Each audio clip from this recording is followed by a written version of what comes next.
G'day ladies and gentlemen, welcome back to the YouTube channel. How are we all doing on this lovely day? This is not a place to stop. This is incredibly stupid location to stop to pick up someone. Jesus Christ.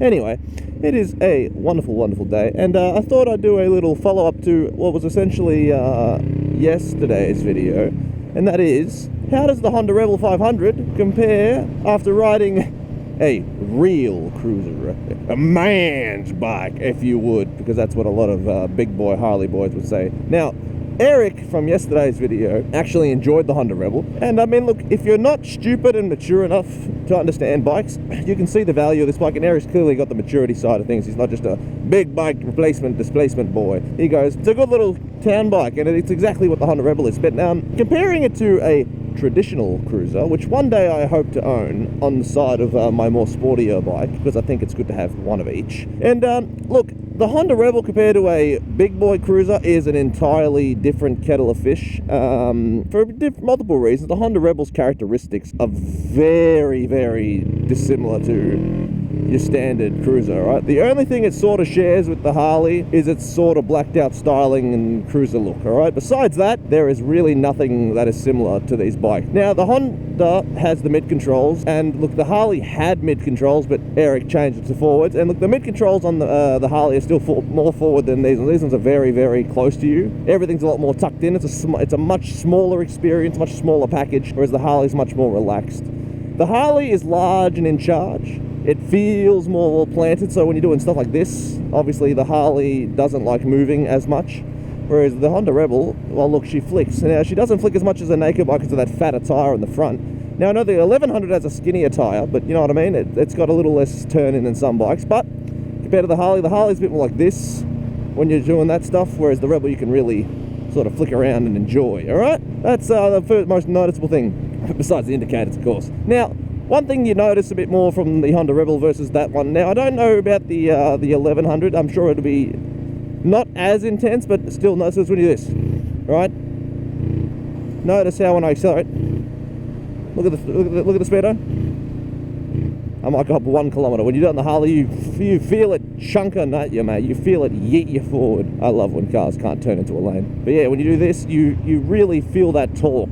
Whereas on the Honda Rebel 500 especially, now it won't be as intense on the 1100, but it's still not going to be as intense, obviously, as the bigger bike due to the engine being still 600 cc's of difference. I should not have come this way. This car is not done. Oh, what a gorgeous champion. Absolute legend. I love when people do that. Thank God for it being legal so people actually get out of their way sometimes for you. Oh, yeah, but so when you do that on the Honda Rebel 500, if you're not in the right gear, you don't have any torque. And that's, well, it's quite fun when you've experienced it, then you go back to this thing. Now, the brakes are obviously different. The rear brake, funnily enough, is more effective on my bike. Now, I wonder if that's because there is 100 kilos of difference, you know? Just maybe. So the Harley's got a much more powerful front brake, but the rear brake is the one that I really noticed the difference. So on the Harley, pressing the rear brake, I felt like I'd slow down, but not really. Whereas on the Honda Rebel, pressing the rear brake, I can slow down pretty quickly. Now, the Rebel's 192 kilos, the Harley's 300 and something, all right? It's like 297. It's a lot of weight difference, so you definitely feel it. Now, the Rebel's a lot slower, it's a lot more cramped, whereas the Harley's more relaxed is your main difference. So compared to a normal cruiser, the Rebel 500 is a lot more sporty, dare say. It's great in that regard, so if you like a bit more of your twisties action, I'd say the Rebel is more of your way to go. Whereas if you're looking for more of your touring bike, long distance bike, well then the Harley's the way to go. The Rebel can do your long distances, but you're certainly going to feel cramped a little bit after a few hours. The seat needs to change, whereas the Harley seat was actually rather nice, if you know what I mean. And look, it's one of those noticeable things that you feel as you ride them both, especially when you do it back to back like I did. You feel the brakes not as strong. You feel the parts feel a little bit cheaper. I still prefer the clickiness of my indicator. I'm sorry, Eric, but it's just I don't like the tactile feel of those indicators. But besides that, everything else was fantastic. But merely that, say like this is 4th gear, you still feel a bit of a pull. Okay, on the Harley, doesn't matter what fucking gear you're in. The 4th gear on the Harley is like 1st gear from 0 for me at speed, and that's with the Harley at speed. It's ridiculous how much torque you experience. Now, I don't think that Harley had any tuning work done to it or anything. It was just the stock 114. Now, the 114 is a big engine, and I know that thing goes up, as I'm told, like a 131 or even like bigger than that, so if you build it, that is outrageous. Now, look, that makes it a muscle cruiser, and I'm sorry, but I quite like them. There are people who really hate Harleys, and I don't think it's the Harleys people hate as much. Now, I know there's reasons to not like Harleys if you're a bit more of your sports bike guy, but growing up is realizing as long as you're on two wheels, life is good. Whereas, look, it's the people typically on the bike. Now, Eric was definitely the most, like, the definition of a biker. Not one for each side. He enjoys bikes as long as it's got two wheels and an engine. Whereas a lot of guys go, well, sports bikes are for, you know, nerds, and Harleys are for nerds, or yada, yada. And you're like, bloody... Shut up! People bullied me for having the Rebel. Like, my last workplace, I was the only guy with a cruiser, and everyone used to tell me to go off to the Mardi Gras and have a party because I ride a cruiser. I'm like, mate, I could outride half of the staff there, and the other half only, like, would beat me because they've been riding sports bikes for years and actually thrashing them. But there's a certain appeal to just cruising around and enjoying yourself as opposed to just sending it everywhere you go. And don't get me wrong, sending it's fun, but the more I ride, the more I just enjoy the commuting style of riding. Now, I like a good twisty, and I can do the twisties quite well from experience, but you know what?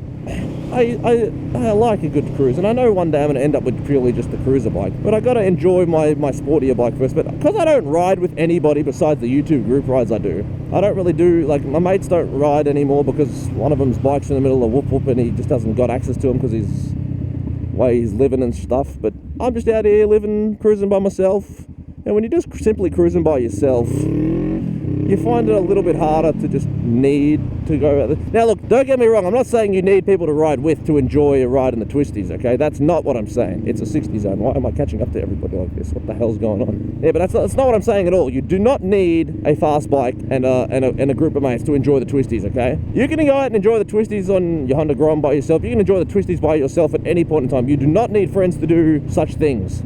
I like going on bigger rides with people, not myself. Now, I do little short twisty stints, but I don't have to do it all the time, and I can't be bothered doing them all the time. And those rides where you have to go like 3 or 4 hours just to go hit like a bunch of twisties, if I'm not doing it with people, I'm just not interested. So I tend to find myself just cruising more and more on a relatively twist road, which has got a nice view, as opposed to, you know, looking for go out to an adventure to a specifically twist road. That is a nice little old something there. I didn't quite get a good enough look at it. Damn, this building caught on fire a while ago. It was quite the excitement, because I came and had a look at it actually. Woohoo! But yeah, like, man, the Harley, from the kind of riding I've been doing as of late, it's comparable with this. Now, the Rebel is a better commuting bike. That is a hands down fact. You can't beat it compared to the Harley. The Harleys can do commuting, absolutely, but compared to a Honda Rebel in terms of commuting, I'm sorry, the Rebel will beat it every time. It's smaller, it's lighter, it's more nimble. It generally like does all the smaller stuff better, and when you're commuting, you're typically going through a lot more tighter, annoying traffic, so the lane filtering is better with a smaller bike anyway. Now, I'm not saying it can't be done. I've seen people lane filter with gold wings and whatnot, so if you got the will, you can do it. But always let the people through. But yeah, look, if you got the skill, you can lane filter a bloody boat. So it's not different, but it does make a difference, because look, the Rebel is just fundamentally a smaller bike, so even if you're good at lane filtering on the Harley, I'm sorry, but the Rebel will still beat it in most cases. Oh no, did I make a bad decision coming this way? I very well might have. All this traffic from the school time and whatnot, and this truck is parked in the world's most unfortunate location. Oh boy. Now, he knew when I rode that Harley, that's Eric, he knew I enjoyed that thing, and there was no doubt in my mind I was not going to enjoy that bike, purely because it's a torque machine, and I like bikes with a lot of torque. Now, you don't need a high horsepower bike to enjoy yourself, and as I find, you ride a lot more within the legal limits anyway. Well, at least I do. That license plate was Star Wars. That's kind of funny. And because when you ride legally, you can only go up so fast to the speed limit. Obviously, everyone's not that case all the time, but when you're hitting the speed limit, you only need so much power. Now, the Harley's only, it was 97 horsepower or something, 94 horsepower. It's not a lot. It's more than mine, but it's not a lot. It's probably double mine, but it's got, oh God, it's got so much more. I think mine's about 50 newton meters of torque. The Harley was about 162 newton meters of torque. Now, my brother in Christ, that is absolutely out fucking outrageous when you're coming from this thing. That's for sure. Oh, look, third gear, 40. I only gained 2Ks, and you feel the pull, but it doesn't feel. Also, it's belt driven, dude. Oh, do you know how good belt drives are? The maintenance alone is just so appealing. Oh, you don't have to worry about changing and lubing chains. You just got to inspect it every few 100 kilometers or 1,000 kilometers. Belts last forever, dude. I swear. They say they only last a certain amount, but my God, I swear I've seen people have belts on their bikes like 80,000 kilometers. If you just take care of them, they tend to last. And dude, that alone makes a cruiser to me. Cruiser shouldn't have chains. The cruiser is just, for me, it's defined by its low profile, heavy weight, bad handling, and its torque. And I would never change that ability about it because I loved every minute of that Harley. I don't care what anybody says. That thing was a blast to ride. Sitting still at the lights, I am cooking. It's very hot.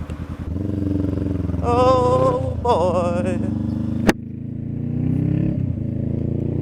Now, I've got one guy who's been enjoying the comments lately who wants me to ride his Suzuki Boulevard. Now, tells you what, I am now extremely keen to ride it. It's a bigger bike in terms of engine and power. My friend, why this? You could have made that turn. And it's going to turn all those ponies into noise from what I hear from him. So I'm excited to hear that absolute loud machine. What is that over there?